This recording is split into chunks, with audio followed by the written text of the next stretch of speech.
इस वक्त हम ऑपरेशन सिंदूर का हिस्सा हैं। हम आईबी पर हाई अलर्ट में तैनात हैं। ये पीछे जो आप एरिया देख पा रहे हो, ये वो एरिया है जहां से दुश्मन अक्सर इन्फिल्ट्रेशन की कोशिश करता रहता है। और ऐसी ही एक कोशिश उन्होंने 8 और 9 मई की रात को की थी।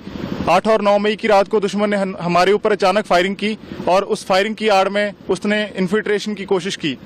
मैंने और मेरे साथियों ने उस इन्फिल्ट्रेशन की कोशिश को अपने ऑब्जर्वेशन इक्विपमेंट की मदद से डिटेक्ट किया, दुश्मन पर अचूक फायरिंग की और उसकी घुसपैठ की कोशिश को नाकाम किया।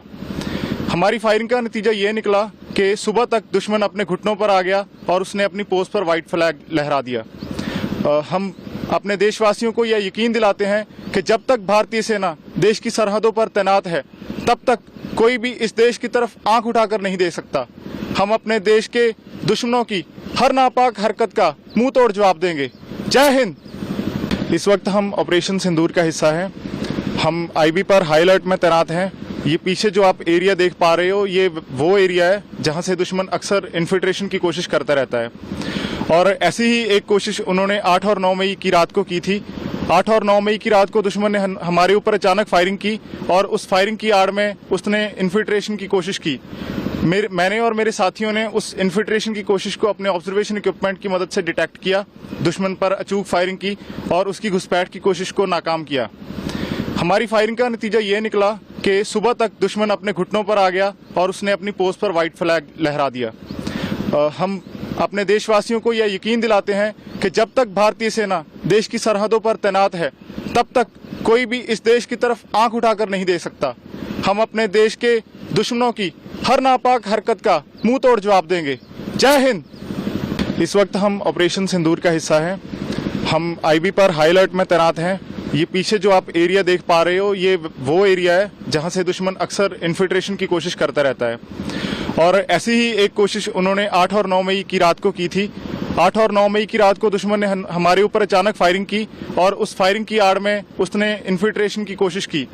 मैंने और मेरे साथियों ने उस इन्फिल्ट्रेशन की कोशिश को अपने ऑब्जर्वेशन इक्विपमेंट की मदद से डिटेक्ट किया, दुश्मन पर अचूक फायरिंग की और उसकी घुसपैठ की कोशिश को नाकाम किया। हमारी फायरिंग का नतीजा ये निकला कि सुबह तक दुश्मन अपने घुटनों पर आ गया और उसने अपनी पोस्ट पर व्हाइट फ्लैग लहरा दिया। हम अपने देशवासियों को यह यकीन दिलाते हैं कि जब तक भारतीय सेना देश की सरहदों पर तैनात है, तब तक कोई भी इस देश की तरफ आंख उठाकर नहीं देख सकता। हम अपने देश के दुश्मनों की हर नापाक हरकत का मुंह तोड़ जवाब देंगे। जय हिंद। इस वक्त हम ऑपरेशन सिंदूर का हिस्सा हैं। हम आईबी पर हाई अलर्ट में तैनात हैं। ये पीछे जो आप एरिया देख पा रहे हो, ये वो एरिया है जहां से दुश्मन अक्सर इन्फिल्ट्रेशन की कोशिश करता रहता है। और ऐसी ही एक कोशिश उन्होंने 8 और 9 मई की रात को की थी। 8 और 9 मई की रात को दुश्मन ने हमारे ऊपर अचानक फायरिंग की और उस फायरिंग की आड़ में उसने इन्फिल्ट्रेशन की कोशिश की।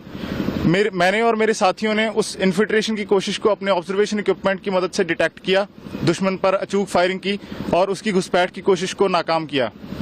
हमारी फायरिंग का नतीजा ये निकला कि सुबह तक दुश्मन अपने घुटनों पर आ गया और उसने अपनी पोस्ट पर व्हाइट फ्लैग लहरा दिया। हम अपने देशवासियों को यह यकीन दिलाते हैं कि जब तक भारतीय सेना देश की सरहदों पर तैनात है, तब तक कोई भी इस देश की तरफ आंख उठाकर नहीं देख सकता। हम अपने देश के दुश्मनों की हर नापाक हरकत का मुंह तोड़ जवाब देंगे। जय हिंद।